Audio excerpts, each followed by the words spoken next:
Okay, so I was up late last night, and the reason why is because last night was Will's birthday, and we went to B-Dubs, and we had a little bit of a birthday gathering for him. It was me and Will and a couple of our friends, Joe and Cass, as well as David. And we all went, and we had a good time. I got some of the Sauce Lab limited edition salted caramel barbecue sauce, which is spectacular. And hopefully, with any luck, tomorrow I will have some as well, and that'll probably be the last time because I have a feeling that it's going away.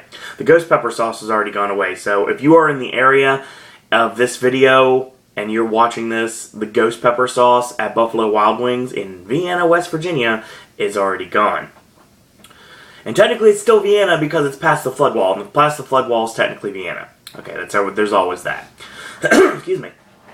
Change of temperature is messing with my sinuses. So, last night, after the gathering was over, the party continued, and we went back to Cass and Joe's house, and we played Cards Against Humanity. It was the first time I ever played. Game not for the faint of heart, but game that's really entertaining, really funny. Definitely wrong in every single way possible, but very fun. And I definitely recommend it to people that are not the faint of heart. I didn't see that the Rap Critic played it on That Guy with the Glasses, so I was curious to see how it worked out, and actually did pretty well. I won, so that was pretty awesome. Won my first game. Yay, that's awesome. So, a couple more tidbits of information before we get started with NXT and Smackdown. Of course, if you guys know, I'm 51 days away from heading down south yet again. I will be going back to Orlando in 51 days, and this video will be even more awesome when I can do the Raw recap tomorrow and say that I'm 50 days away from going home again. That's going to be totally cool. And soon I'll be getting my 7th Magic Band. Yeah, I have one of each color, and I'm about ready to get a lot more of them. So, more information. Apparently, I know this is a WWE branded video, but I have to mention this, and I'll get more into it on Wednesday's video. Spike TV officially, as of this morning, has canceled Impact Wrestling. So, TNA is without a television home in the United States. Obviously, it has an international television deal, and with Bound for Glory coming to Tokyo this year, they really need to get on the ball. Hopefully, this will let another opportunity come up, and they can have professional wrestling on another channel. Maybe a former channel, maybe a channel that no one thought about. Don't forget, CMT was supposedly where Global Force Wrestling was going to go, and it sounds like that might happen still. And CMT obviously had the Hulk Hogan Celebrity Championship Wrestling, too. So, other than the Sci-Fi channel, which is a perfect fit if Kaiju Big Battle ever wanted to go anywhere. I mean, seriously, think about it, guys. Really, think about it. Kaiju Big Battle on Sci-Fi makes perfect sense. I know they have a contract, but who knows? WWE contract, maybe they could host Kaiju somewhere down the line. So, I will state that I'm really upset by this news. I don't like it. Hopefully TNA does not fail. I know a lot of people on the internet are happy as can be right now, thinking that TNA is going under and it's going down. You know what? I don't think TNA is over yet, and I don't think TNA is going to end yet. As a matter of a fact, I think that TNA has not seen its last televised show yet either. So, these next episodes are going to be airing from the Grand Ballroom in the Manhattan Center are going to be spectacular. Looking forward to that. I didn't get a chance to watch it this week's yet. The past week, I mean. So that video will be done on Wednesday. So we'll talk TNA Impact next Wednesday. So 2 days from now, since this is Monday's video. And some WWE news. It was officially announced that the ink is now dry on the contract, and Fergal Devitt, Prince Devitt, has finally signed with WWE. He's going to be going to NXT in Orlando at the Performance Center as soon as possible. So you're going to be seeing Devitt in NXT very soon. I'm sure they'll probably call him something like that. I mean, they could rebrand him, it's possible. Like I'm hearing they're going to probably do with Kenta. Apparently Kenta and Devitt are both going to be on NXT at the same time, and yes, that has all sorts of fun written all over it. So, let's talk about last week's NXT, shall we? NXT started out with a matchup featuring the 295-day title reign of Victor and Connor, the Ascension. They have been NXT Tag Team Champions for almost 300 days, and as of this Tuesday, they will be champions for 300 days. Makes me think that this Tuesday they have some sort of a dark match on the Smackdown tapings so they can have a defense on their 300th day. It makes perfect sense to me. Maybe the Ascension will be coming up to television sooner rather than later. They have been doing dark matches lately. Tyler Breeze has been doing dark matches lately. Sami Zayn's been doing dark matches lately. And Adrian Neville's been doing dark matches lately. So, who knows? There's going to be a future for all of them coming up to the main roster before 2014 is over. Especially with the lack of credible baby faces right now, actually, to be honest. So the Ascension face off against what are coined two locals, and they are Johnny Vandal and Aaron Solo. They are known from Full Impact Pro, and Johnny Vandal actually has done some tag work against the Ascension before, and it's funny because Aaron Solo, which is actually his legit name, he was on NXT a week ago in the tag match with Ty Dillinger and Jason Jordan, and he was known as Stuart Cumberland. So yeah, this is not the first time we've seen Solo in tag team action. So yeah, this match was basically just a squash, and Solo ate the fall of man, and that was the end. Once again, I still build the fact that there are no tag teams that have determined any sort of credibility going into facing the Ascension. Now, the option that you have is the Vaudevillains. I think that's the brilliant idea to go with. Because, obviously, with the yaw stomps in the corner and the fans really getting into them, I think the Ascension are definitely the baby faces here. So I think what the good idea would be to have the Ascension work with the Vaudevillains. And I don't know if that's going to take the titles off the Ascension or not, but I do know that Victor keeps tweeting at the Usos, and I think there's a really good possibility. And this is actually what I would do if it were me. I think it's a possibility that we might see the Ascension at SummerSlam. Now, there are rumors that there is going to be a Fatal 4-Way for the WWE Tag Team Championships, and probably that finally gets the titles on Harper and Rowan. But you have the Usos defending, obviously. You have Harper and Rowan, obviously, and you have two spots left. Now, you've got Goldust and Stardust, but they really haven't done much as a team. They're basically just doing vignettes periodically throughout Raw and SmackDown. You've got Ryback, who have a renewed vigor in their step, but there's also rumors they're going to split them up, and there you go. That's what you do. You put them in that tag match so you can split them up, and they can face off against each other at Night of Champions in a mid-card match. That makes sense to me. I honestly think the fourth team needs to be the Ascension, and I think that makes perfect sense, and I think the Ascension and the Wyatt family need to have a nice little feud, and I think that makes perfect sense. I talked about it every single time we've done videos, and I mentioned it's the old Public Enemy versus the Dudley Boys in ECW. It's the old guard versus the new guard. The Wyatt family is from the old NXT guard, dominant tag team champions.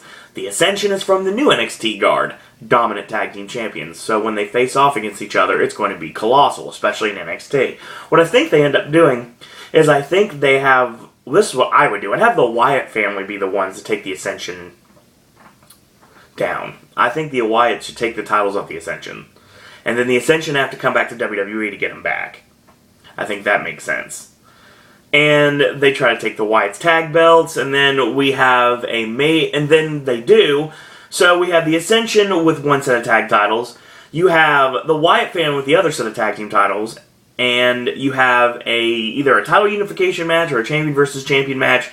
And we do it, excuse me, if you build it up quick enough, you can do it at Night of Champions, because Night of Champions is going to be big. Number one, it's my birthday, and that's the biggest reason of all.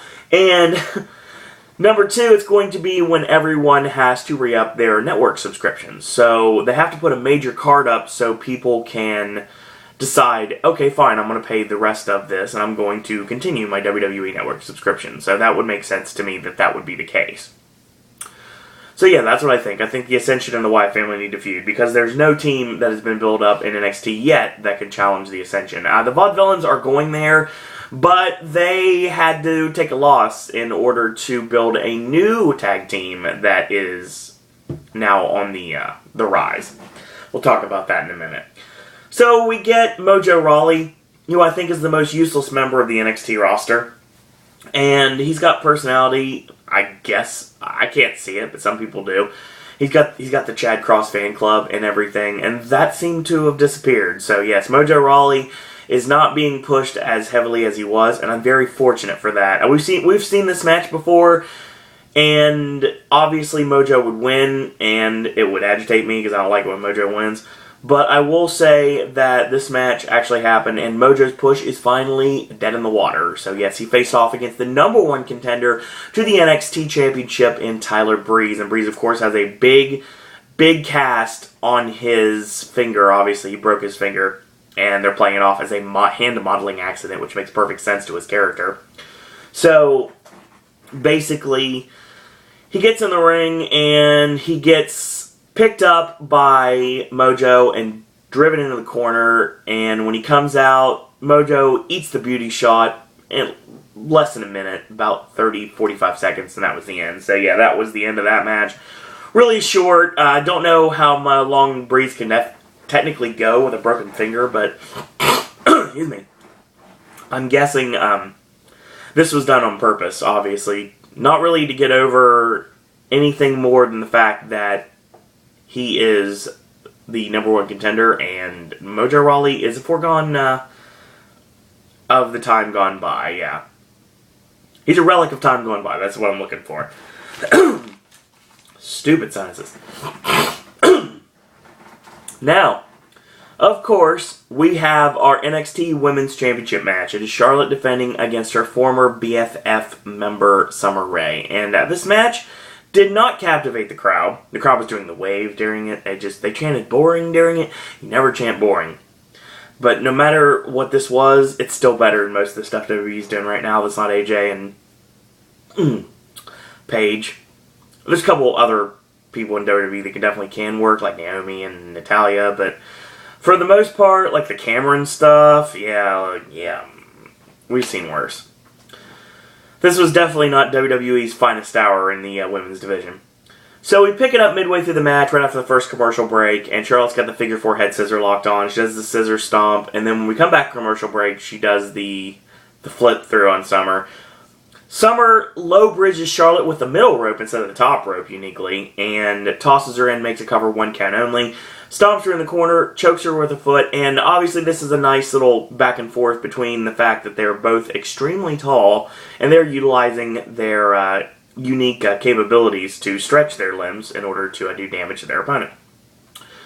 So Summer ties her up in the ropes and puts her foot on the lower back and basically uses a leverage move, kind of like a standing inverted surfboard, and gets a cover 1 count out of that. So Summer locks in the body scissors, and Charlotte tries to break it with elbow strikes, and she doesn't succeed, so she bridges back and gets a 2 off of that, and then makes a cover on Summer, still gets a 1 off of that, so slams her face first to the top turnbuckle, a boot and foot on the lower back for,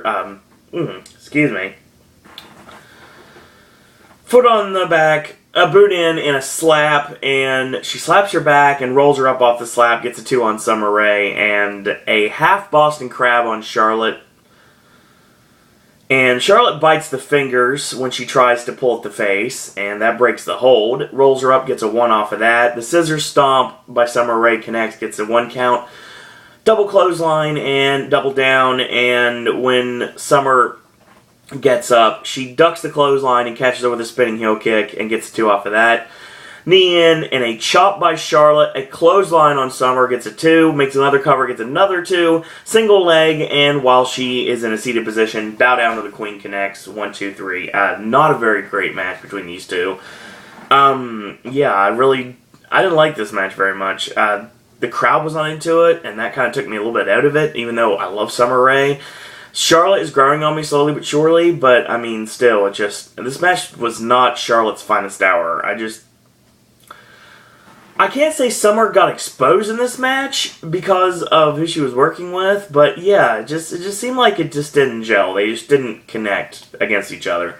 Now, obviously, last week the Vaudevillains were cutting their black and white promos, and they made a challenge. And it was basically accepted by Kalisto, and Kalisto said he would find a partner, and they would have a tag match. So that's exactly what we have next. And that is the Vaudevillains. They got Ryan Katz, of course, with the bullhorn, and they come out black and white. Of course, Simon Gotch dressed like the Circus Strongman, and Aiden English dressed like an aristocrat, basically. And they come out, and they're facing off against the new team of Kalisto and Sin Cara. So, yes, that team is now official. So, we pick it up midway through the match, and a fireman's carry by Gotch, and it's turned into a sunset flip by Sin Cara. Gets a one off of that. Vicious European uppercut tag into Aiden English, and he comes in with a swing neck breaker after a nice European uppercut by Gotch to the back of the head, which basically just one thing or another was like a pinball domino effect. Basically, the European uppercut led to the swing neck breaker off the ropes. Nice utilization of their tag team continuity there. So, he goes up top, and he drives the forearm with a forearm drop into the chest, gets a two off of that, locks in a modified crossface chicken wing, and a jawbreaker out. Big overhand right, and a leaping leg drop from Aiden English gets a one off of that. So he whips him in. He does the backstop on the buckle and a roll-up. He gets caught into a one-armed sideways powerbomb, kind of reminiscent of Nova's old Sledge-O-Matic from ECW.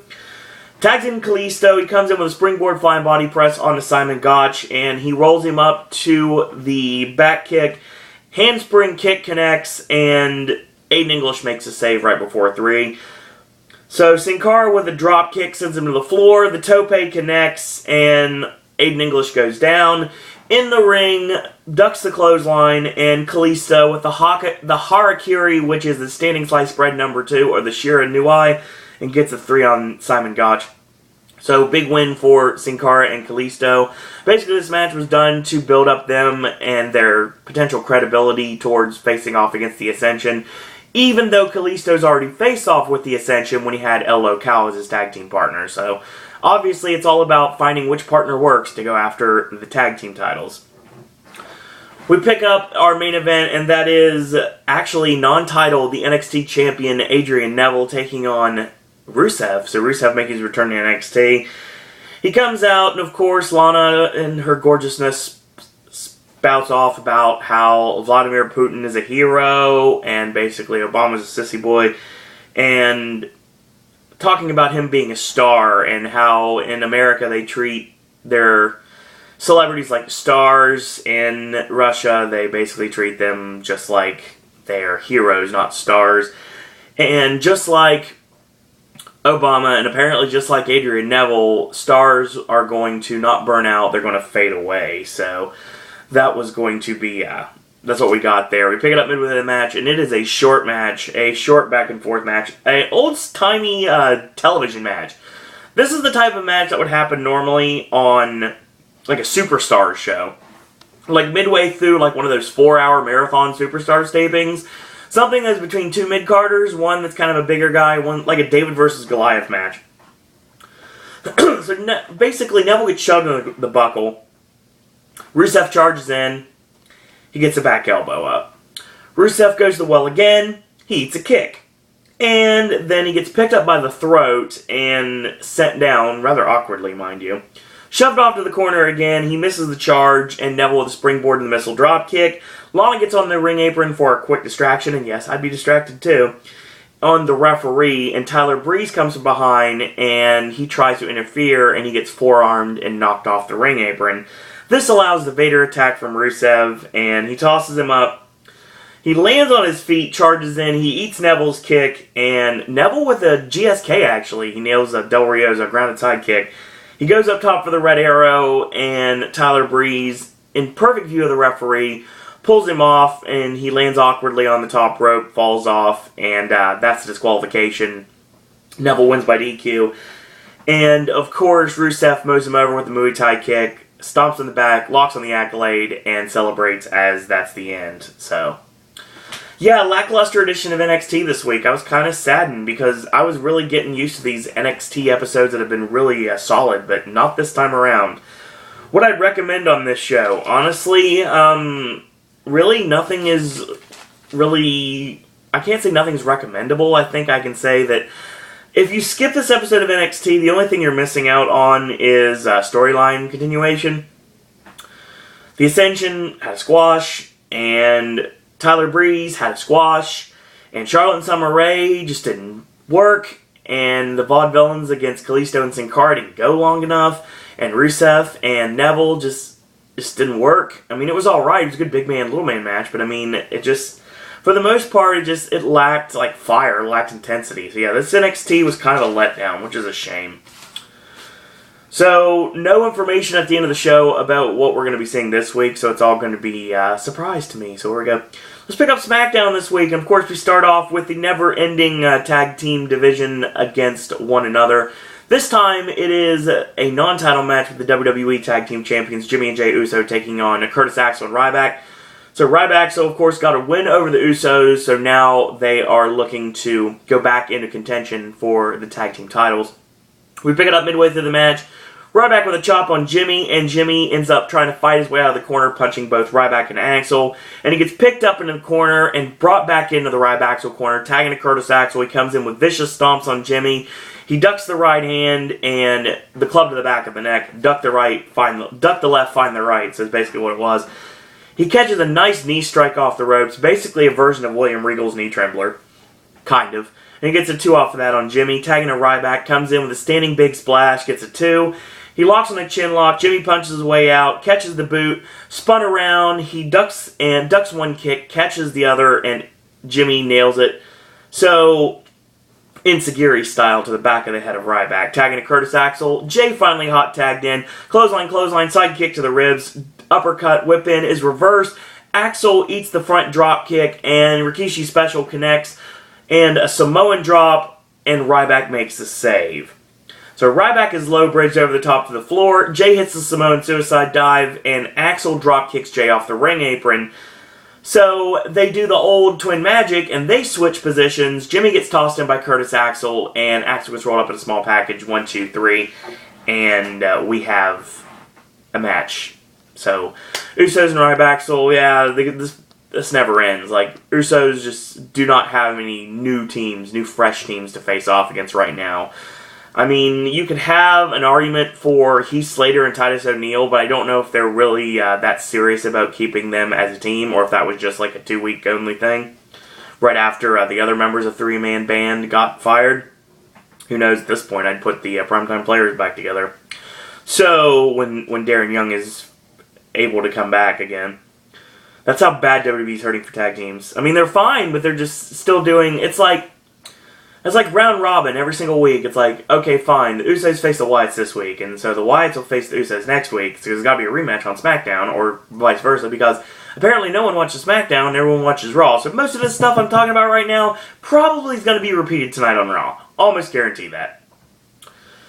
So the Miz is signing for a little kid in the back, so that's interesting. He still looks like Johnny Cage. We're going to get our Miz TV segment. He comes out and he says, at Battleground, he became the new Intercontinental Champion, and now he's going to give his acceptance speech. So there's that a rather mock Academy Award-style acceptance speech. He says it's an honor to be nominated. He thanks his parents. He says it's awesome to have a bona fide Hollywood star as your son when he goes out to talk to his parents at ringside. Yes, it's a Miz Dad sighting. I love that. And he basically asks his mother a couple of questions. He says a couple things like, it's great to have me as her son, and who's your favorite WWE superstar? And she says Roman Reigns, which is funny, because it goes back, it's actually a PS to something most people probably have never seen before. Julia Sweeney, who did the Pat character on Saturday Night Live back in the late 80s, early 90s, she had a character, obviously, Pat, and they had a SNL gimmick where their moms would show up for Mother's Day. And the cast members all had their mothers show up, and they asked them a bunch of questions, and they asked Julia Sweeney who her favorite character was, and Julia Sweeney's mom did not answer Pat. Answered another cast member instead. So yeah, that's what happened with The Miz here, because his mom answered Roman Reigns. And she said because he's hot. I had that problem with sleeping too much. I don't think I'll have that issue anymore. And of course, Miz plays it off. He's like, my mom has a great sense of humor. Dad says Jack at this point. He's basically just standing there. He thanks Maurice, of course, and his dogs and cats, and he says, pumpkin spice latte, tay? Halloween Horror Nights, not much longer. And Mocha, woot woot, or sorry, woot woot, I'm reading this here, woof woof. Daddy's coming home with the gold, guys. And thanks the fans, and of course, he has to thank the thing that's the most prevalent of all his entire career, and that is this, his moneymaker. So here comes Bo Dallas. This is interesting, because there were rumors on the internet that they want to turn Bo Dallas into a babyface again. So he comes out, he's like, you know what, Miz, it's totally okay that you didn't mention me, by the way, by name. You won't because you're just too proud to admit it, that you won because you believed. So you know what? Miz says, how about we just do lunch sometime? And Bo's like, okay, fine, we can do that. Here comes Dolph Ziggler. And Dolph comes out, he says, you won. That's something amazing. I did all the work while you were laying on the ground the whole time. You know, you both inspire millions around the world. You have smiles that light up the room. And another thing you two have in common, you're both full of crap. Miz says that Dolph's just jealous. Bo tells Dolph to Bo leave. Bo nails Dolph from behind, and Miz ducks the swing of Dolph and bombs out, so that's the end of that.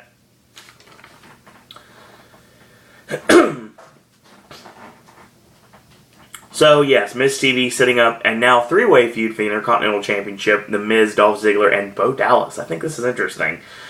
You have to work this a different way, though, because obviously you have to protect Bo Dallas's winning streak, and I don't think The Miz or Dolph Ziggler are going to be the one that end it, honestly. So yeah, we got to go in a different direction. This leads us to our next match, and just like ECW, it goes right into our next match. It is Bo Dallas against Dolph Ziggler. And we pick it up midway through, and Dolph eats the short arm elbow strike and finishes off with a short arm clothesline. Bo gets a 2 off of that. Whip in reverse, high velocity whip by Dolph. He charges in, he catches the back elbow, and Dallas gets planted with the exclamation point DDT and gets a 2 off of that. Bo rolls to the floor, gets tossed back in, and The Miz comes in, and he's, of course, standing out there and for the distraction. He's trying to distract, and he nails Dolph. Dolph nails him because he's on commentary at this point. He gets back in the ring. The name dropper is connected into a roll-up counter right now. 1-2 and a kick out. Name dropper does connect. 1-2 and a kick out. So Miz gets on the apron again. Dolph swings. It ducks. And a nice O'Connor roll with the tights by Bo Dallas. And that's the end of the match. So Dolph does the victory. Well, Dolph is defeated as Bo does his victory lap. Now 17 and Bo. And, of course, he eats the super kick. Miz sends Dolph to the ring post and then walks away. So Miz is the last man standing here. Continuously promoting this new three-way feud that we're having. It looks like SummerSlam and Night of Champions is going to solve this. Renee Young's in the back with Roman Reigns, and Roman says that Orton is basically spoiled. And you know what? When you get hit with this fist, it doesn't matter. It's one versus all. Del Rio is all in the all category, of course, putting up their main event match tonight. He better have a plan because I got the punch. Roman Reigns has got the look. He's got the wrestling capabilities. He's got the attitude. He does not have the promos yet. If they're really insistent on making him the guy in WWE like they're going to, he needs to get something out of this because it's just not working. Roman Reigns is terrible as a promo. He's getting better, but right now it's a very slow process. We get our no disqualification match. It is a rematch from Raw. It is Cesaro against Dean Ambrose. This match was really good, and I really enjoyed this.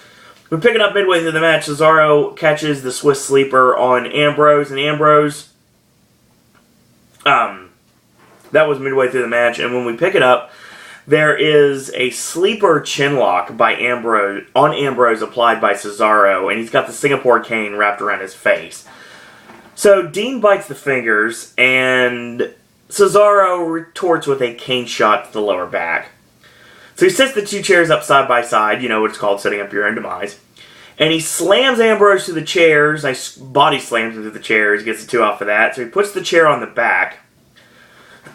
Folded out. Like, it's actually set up chair on the back. And he sits on the chair. And he does the Singapore cane chinlock again on Ambrose. So he canes him in the injured shoulder twice. And then he blocks a 3rd shot. And Ambrose boots him gets booted. And, of course, catches the jawbreaker lariat. And Cesaro swings the chair. Ambrose stops it with a cane shot to the ribs, and then to the lower back. Ambrose with the White Russian leg sweep gets a 2 off of that, and he gets a steel chair, sets it up in the middle of the ring, and sets up another one beside it. And a suplex is blocked again, and Cesaro blocks his suplex attempt, a headbutt, and a chair shot to the ribs, and he suplexes him through the chair, 1-2, and a kick out. Excuse me. So he grabs the chair, he climbs up, and he hits the Cactus Jack style hip buster with the chair on the arm, 1-2, and a kick out. He misses the charge, and he goes shoulder first into the post. Chair set up in the corner, so basically he hit the chair and the post at the same time. Rolls him up, 1-2, and a kick out. He tosses Ambrose shoulder first into the ring post. Cesaro swings the chair, it misses, and Cesaro eats the tope on the floor. He tosses in numerous chairs, and he tosses Cesaro in as well. So Rollins jumps him from behind. He whips him into the barricade, and Rollins ends up getting clotheslined into Justin Roberts' land. Ambrose goes up top, he gets crotch and a big right hand. Cesaro with the outside-in superplex on the myriad of chairs inside the squared circle, 1-2, and somehow Ambrose is able to kick out. Cesaro caught with a small package, 1-2-3, and Dean Ambrose wins. So Ambrose wins this no disqualification match. After the match, Rollins does attack, and there are 3 face washes in the corner.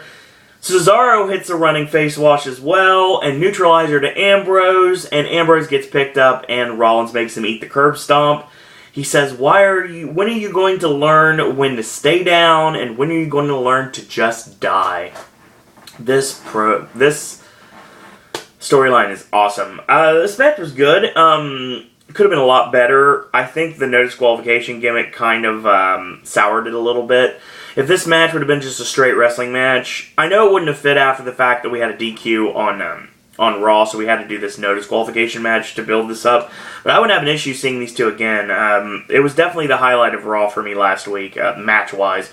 So, yeah, it was a good match, and Rollins coming in for the run-in at the end, I honestly think we're building towards a really awesome stipulation match at SummerSlam. And SummerSlam is not that far away. We're in the last week of July right now. So, yeah, SummerSlam is mere weeks away. So, yeah, that's something to look forward to. And I think it's going to be a really awesome match between the two of them. We got our next match. It is Paige, the current and reigning, the former Divas Champion, taking on Naomi. And apparently Paige likes everyone. And, yeah, that's apparently what we're getting out of that. This match was short. Cameron comes down for a distraction, and the Rampage does connect, and the PTO gets the tap out on Naomi. Paige skips to the back like she did to the ring, and Cameron comes in, tosses her over the top rope, Naomi over the top rope, and shoves her off the ropes to the floor, walks her over, and the not Hogwarts graduate does get the last laugh here. We're continuing the feud between these former Funkadactyls. Yeah. I don't like this. And hopefully it ends quickly. So yeah, Paige and AJ really didn't get pushed very much on this. It was just basically Paige showing her skills against Naomi. This match could have went a lot longer because these two actually can go in the ring, and it was entertaining. So, we're in Orlando, by the way. I'll mention that. And Goldust is wearing a sorcerer's hat. Obviously, like Mickey's sorcerer's hat in Fantasia. And he says, like, the streets are aligned with the golden stars, and soon the cosmic key will come home to Goldust. And, of course, we see Stardust. His head is under a purple cloak. And look towards the Stardust. And it's like, yeah, the promos are getting just weirder and weirder. Bray Wyatt's in action next against R-Truth. And Fall of Humanity connects, Avalanche, Sister Abigail. Truth was not even opposition. Basically, I said that, but that was the end of the match. But Truth got some offense before the match. I started writing, and then once Bray took over, that was the end. So Jericho is, of course, yelled at yet again by Bray Wyatt because we're continuing this feud, which of course will lead to Bray and Jericho at SummerSlam. Bray says, R-Truth was there for you, Chris Jericho, but where were you when he needed you most? You're no savior, but I am. Save us, Chris. Yet again. So, this is continuing once more. It's working for me so far. I think that Jericho won this match, and then at Battleground, and I think that Bray's going to win at SummerSlam and going to finish the feud and take Jericho out of the company at Night of Champions. For our main event, it is Roman Reigns against Alberto Del Rio. It was alright. Picking up midway through the match, whip in, and ducks his head down, and a kick to the chest. Catches him with a Samoan drop, and he charges in and clotheslines Del Rio over the top rope to the floor. He picks him up on his shoulder to try to ram him towards the post. Del Rio lands on his feet and posts Roman arm first into the ring post. The side kick to the arm, and he punches him while he's on the ground, tosses him, and gets a 1 off of that. The 10 punch is countered, and Del Rio catches him while he is caught up in the ropes, obviously, with the Warrior's Way, the double boot stomp. Roman goes to the floor, and he gets slammed arm first into the ring steps 3 times, tosses him in, only gets a 1 off of that. The arm bar by Del Rio working on the injured arm, and in a punch out from Roman. And whip in reverse, charges in, step up in Sagiri kick, and gets a 2 off of that. Reigns kicks out. So the arm bar yet again. Reigns headbutts his way out, puts him on the buckle. 2 big right hands, and he catches him and cross arm breaker in the ropes. And the referee, of course, doesn't have to break it because Roman Reigns uses his massive strength and breaks the grip.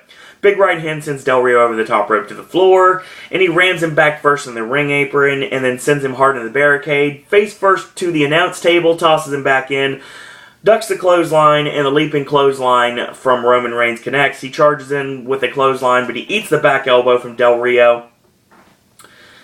And he charges in again, double knees, and he charges in, double boots, and Roman with a clothesline explodes out of the corner. And of course, Del Rio just happens to be across the middle rope, and the leaping drop kick is ducked this time, and he hits the back hard on the ring apron. And if anybody has ever been in a wrestling ring, they know that the ring apron has absolutely zero give. It is the hardest part on a wrestling ring, without any doubt. So yeah, he was definitely in some pain there. Del Rio's slide connects for the first time in forever, and maybe the first time in history, and that sends Roman to the barricade. 6 vicious stomps, tosses him in for a 2. He puts him on the buckle and ties him up into the Tree of Woe, kicks to the chest. Roman lifts up, and Del Rio goes shoulder first in the ring post. Leaping drop kick this time does connect, and Superman punch, spear, 1, 2, 3. Roman Reigns wins, and good back and forth match between these two. Since there's been a lot of talk that Del Rio is not going to be re-upping when his contract is up, not going to be re-signing with the company, this could be a good way to send him out on a high note. Doesn't necessarily have to win a title or anything. It's just one of those things he has to show that he is worth using, and he has shown a lot more in the last couple of months than he has in quite a while. He's been on kind of autopilot for the last several months, but now that we've gone into the last 3 months, I'd say that he's actually starting to kick it in a high gear and showing those prospective promoters that Alberto Del Rio is still worth something as a professional wrestler. It was alright for what it was. What I'd recommend on this show, honestly, if you haven't seen it a billion times, Usos and Ryback was alright. I mean, Bo and Ziggler could have went a little bit longer, but it was okay for what it was. Cesaro and Ambrose was good. I wouldn't use the hardcore gimmick. And, yeah, that's about it. Reigns and Del Rio was alright, so yeah, that was it. Raw tonight, gonna be interesting to see what we have to go from that. Stephanie has invited Brie to be there, and there are rumors that Nikki is going to be turning heel soon, so if that happens, I can honestly see Brie versus Nikki at SummerSlam, and then if Nikki beats Brie, Brie of course is gone from company and never allowed to come back. If Brie wins, of course, that means that Brie gets Stephanie McMahon at Night of Champions with her career on the line. Like, for example, if Brie can beat Nikki she can get Stephanie. And if Brie can beat Stephanie, she gets her job back. So that's how we bring Brie back into the company. I think that works the best for all involved. The storylines continue with Ambrose and Rollins and Bray and Jericho. And those will continue. Who knows what's going to happen with Randy Orton and Roman Reigns? That's got to continue as well. I know over the weekend, Orton and Reigns had some pretty lackluster house show matches. So who knows what's going to happen with that. And like I said, we have new stuff coming soon. NXT is getting better and better every week. This was kind of a lackluster week, but I think that it'll pick up next week. Bo Dallas, Dolph Ziggler, and The Miz three-way feud for the Intercontinental Championship. I will say that I could see Sheamus getting a feud for the U.S. title somewhere soon. I do think that there are supposedly going to be a storyline with Sheamus and The Miz. So Sheamus and The Miz could face off at Night of Champions to determine who, once and for all, is the dominant mid-card champion and just mix those titles together. Because I know with retiring the World Heavyweight Championship, they want to get all the WCW titles off television, I guess. So I would say the Intercontinental title would reign supreme and Sheamus would lose. Who knows? Or Sheamus would win. Who knows at this point. So, yeah, that's what we've got this week. And we continue more going into the road to SummerSlam, and that's pretty much what we've got for this week. So, yeah, that was NXT and Smackdown in a nutshell. Hopefully, you guys and girls out there enjoyed the video, and if you did, there's a way to let me know. You can go on Facebook, and you can click like on our Facebook fan page here on Pop. It's Suro and Disney Pop on Facebook. If you'd like to send me a friend request and chat with me that way, the Facebook Messenger gimmick, I've got that now on my phone. You can do that. It is Owen Disney. And if you'd like to tweet me, you can. It's at Suro and Disney on Twitter. A lot of you out there have been tweeting me, so I thank you out there for doing so. We've been talking wrestling a little bit, talking a lot Halloween Horror Nights. A lot of things have been talked about lately, and I appreciate all those tweets, so you can continue to tweet me. It's at Suro and Disney. Last but certainly not least, you want to send your thoughts, comments, queries, and opinions. You want to talk wrestling with me. You want to talk Disney. You want to talk Universal, Halloween Horror Nights. You want to talk about any questions you have for me that I can't answer on here for good reason. We're talking about movies coming up, and talk about my ideas for what's going to come for the rest of the year. Our Oscar predictions are going to start next month. So yeah, in a couple weeks, we're going to start our first Oscar prediction video. Who knew it would be this fast? And of course, I'm heading back home to Orlando in 51 days. So yeah, there's always that. So, in the meantime, I want to thank you guys and girls out there for watching. Enjoy Raw tonight, and also, real quick as well, Raw tonight is going to be done. The video will come up tomorrow, and Tuesday will be B-dubs tomorrow, and there's going to be filmage of a brand new video that's going to be coming out on Thursday. AJ's going to be watching 4 zombie films. We'll be doing 4 zombie movie reviews. That's going to come out this Thursday. Wednesday, of course, is your TNA Impact recap, and on Friday, we're kicking into high gear. AJ's movie reviews, we're talking about Guardians of the Galaxy, Get On Up, and a few others. I know Cavalry's on that list. There's The Signal's on that list. There's a couple others as well. And AJ's movie reviews will lead you into Saturday, which is Ashley's Popcaster from Across the Pond Gaming with Ash segment. That's going to continue this Saturday. This Sunday, you will have a brand new Versus. Your cryptic comment is True Crime. So that being said, thank you guys and girls out there for watching. And until tomorrow, boys and girls, that's all I got to say about that.